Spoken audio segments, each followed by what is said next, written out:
Welcome to the Inside Texas Football YouTube channel powered by InsideTexas.com. It was Rivalry Takeover Week presented by Academy. The rivalry's been taken over. You can see behind us, 27-17 Texas here in Austin on Black Friday. Big win over number 3 Texas A&M. No perfect season for the Aggies, a 9-3 season for the Longhorns. We'll go over that, but first make sure you like the video, subscribe to the channel. Hey, if it's still Black Friday, go ahead and sign up for Inside Texas. If it's not Black Friday, go ahead and sign up for Inside Texas. Use that first link in our description. Can't wait to see everybody over there as we get to enjoy a Saturday with college football. Yeah, right. After enjoying this Friday with college football. We'll talk about the game in a second, but the big topic right after the game was Steve Sarkisian asked a question he kind of punted on Monday about, hey, do you have a playoff resume? And about 300 words later, the answer was yes, but he gave a lot of good pieces of data as to why he thinks the Longhorns should be a playoff team. Yeah, I think Sark put a lot of effort into that little speech he had from Monday to Friday because he really outlined some great points, Joe. I mean, this is the first team in the regular season to beat 3 top 10 teams since LSU in 2019, which many regard as one of the best teams, if not the best, in college football history. Now, Sark's not going to make the claim that they're that team, but they would be a lot better of a team in the committee's eyes if it weren't for scheduling the number 1 team in the nation. The hardest place you can really go to in the nation when you're talking about team and environment, a game at Ohio Stadium in Ohio State versus Ohio State, they would be 10-2 without a game like that if they had gone with Indiana's scheduling or some of the teams like Ole Miss, who are just frankly going after teams like Kennesaw and Old Dominion. So the Longhorns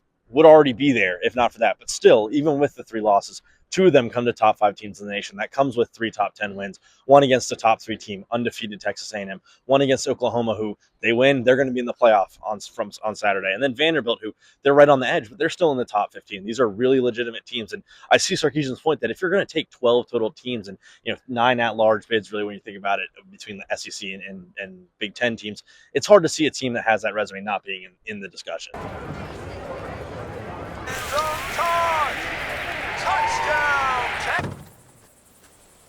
Any gate can be a tailgate. Yeah, and I'm glad he made that point because you can look at all of it and you can see everything that he talked about and be like, oh, that makes sense. And that's no matter what team you're a fan of, you can think that way. He also addressed the Florida thing, which I think was really smart because that's the but for everybody when it comes to talking about Texas. Yeah, but you lost to 3-8 Florida. They could go 3-9 against Florida State. But Sark made a really good point and said Notre Dame lost to Northern Illinois at home last year, and they made it to the national championship game.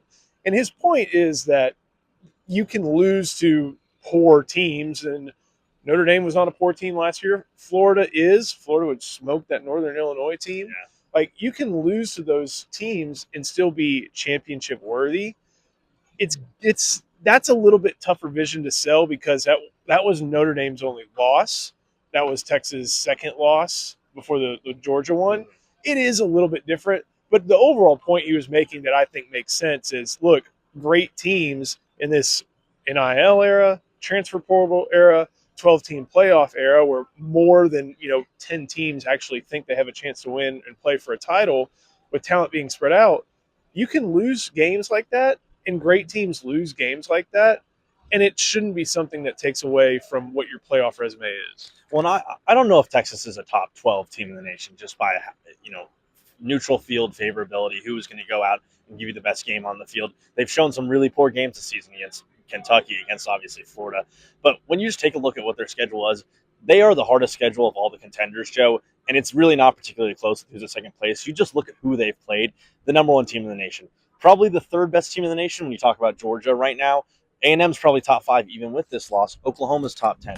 Vanderbilt's top 15. And then you got to play more SEC teams. It's not like it just stops there like a Notre Dame or an Indiana schedule. So I do get what fans or opposing fans are saying about, you have 3 losses. It's hard to make the case for a 3-loss team. But the case this year for Texas is much better, in my opinion, Joe, than Alabama or South Carolina's last year. Unfortunately for Texas, I think the teams in the 9 to 12 range are a little better than last season's. There's not quite these like SMUs that are going to get in, but still, I really do think this should be a team that, if it doesn't get in, it should be a first team out, first 2 teams out, because they have shown that they're at least playing up to the competition every single week. Sometimes that means that they're playing down to the competition, but at the end of the day, they beat Kentucky, they beat Mississippi State. They're SEC away games, and those teams aged a lot better throughout the year than we thought they would. So there were some blunders this year, and I made this tweet. This is not a perfect season for Texas, not what the fans wanted, but they're 3-0 against their rivals, 6-0 in the last 2 years. Sarkisian's only lost one rivalry game in the last 4 seasons.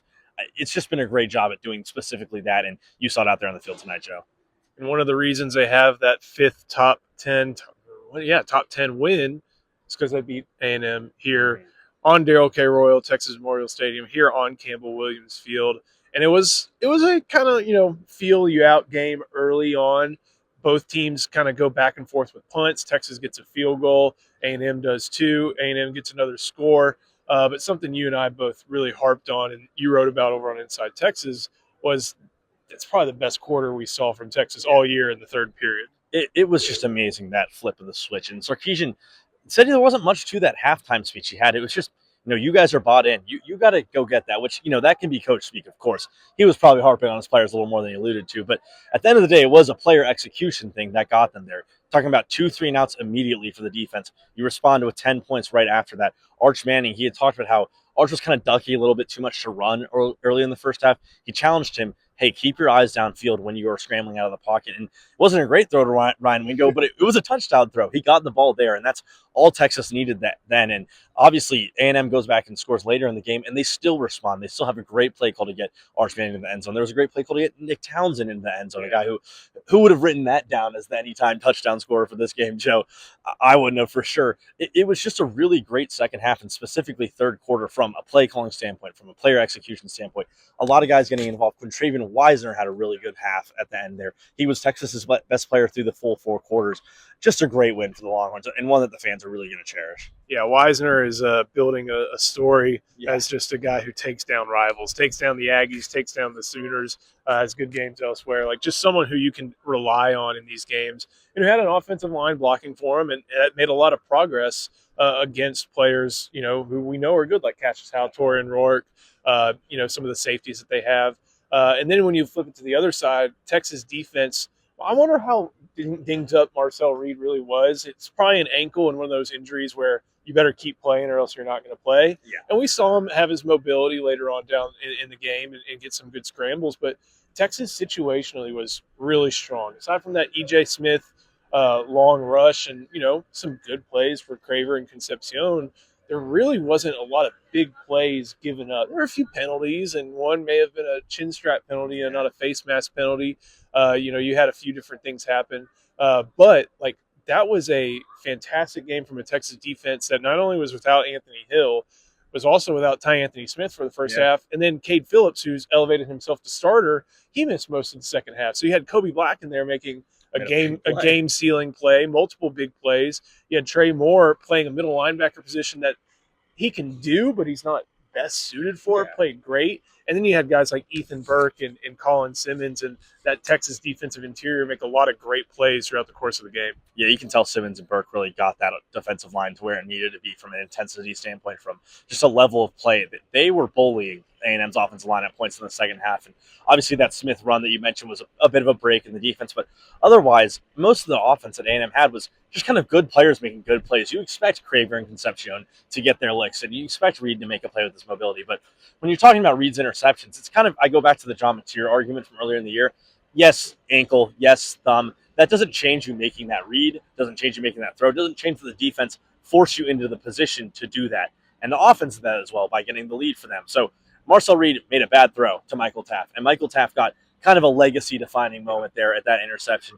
You could see just the energy, the elation from him as he went over to the crowd right to our right, what it would have been then, and just really had a moment with him. He said he didn't cry, at least not yet, but he knows he will. And this 2-week stretch has been really hard for him. But this is the kind of moment that you can kind of put a crown on and a great career for a Texas Longhorn. When you rep your team, don't stop at the jersey. Dollar Shave Club's collegiate razor handles combine grooming with glory, letting students, grads, and fans show their school spirit and style. From the sink to the stadium, shave with school pride. Visit dollarshaveclub.com today and grab your college razor handle and hook 'em. Last but not least, and one of the things I harped on and I thought was worth pointing out is Sark has an upper hand in all these rivalry games right now.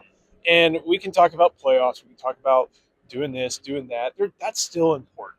It's still really important to beat your rivals, be 2-0 in this new version of the Texas A&M game in the SEC, win one there, win one here, when this was Texas A&M's best team this century, without a doubt. Going for an undefeated season for the first time ever, or first time in anybody's memory, don't get it. And you add your 2-0 against Texas A&M. You are, I had to do the math again. It was what, 4-2 or 3-2 against Oklahoma, 2-1 against Arkansas. Those are your three permanent rivals in the SEC. Yeah, of course you want to beat Georgia, and that still stings, and you want to beat all these other teams. But to have this upper hand on your main rivals at this point in Sark's tenure is, I think, a huge positive for him as he continues going on at Texas. When you have instability when it comes to, coaches leaving, players leaving, things like that, you need some kind of floor, Joe, and you need something that can be a baseline for your program. And that's a thing that Ryan Day doesn't have at Ohio State. Now, he does have it when it comes to winning national championships, but he can't beat Michigan. We'll see tomorrow. Steve Sarkisian can, at the very least, every year get you those wins against your rivals and win the emotional games, win the ones that everyone's getting up for, from the crowd to the players to the staffs. Everyone involved cares so much, and Sarkisian wins those games. I mean, since that first season, which wasn't really his team, it was a 5-7 team, he's only lost one game to those rivals against Oklahoma 2 years ago. Apart from that, he's been perfect, and that's, Michael Tapman at that point, 6-0 in your last two seasons against your real bitter rivals. You have three of them, which not a lot of teams have. Just goes to show what he can do as a coach to motivate his team before the game. Now, that needs to start happening against your Georgias and, next year probably LSU's and Tennessee's, whatever it may be, wherever Lane Kiffin's coaching at. But he's at least doing that every year, and that's pretty important for what he is as a coach for this university. Lane Kiffin will make that decision on Saturday. Here's a decision you should make right now. Go to Inside Texas.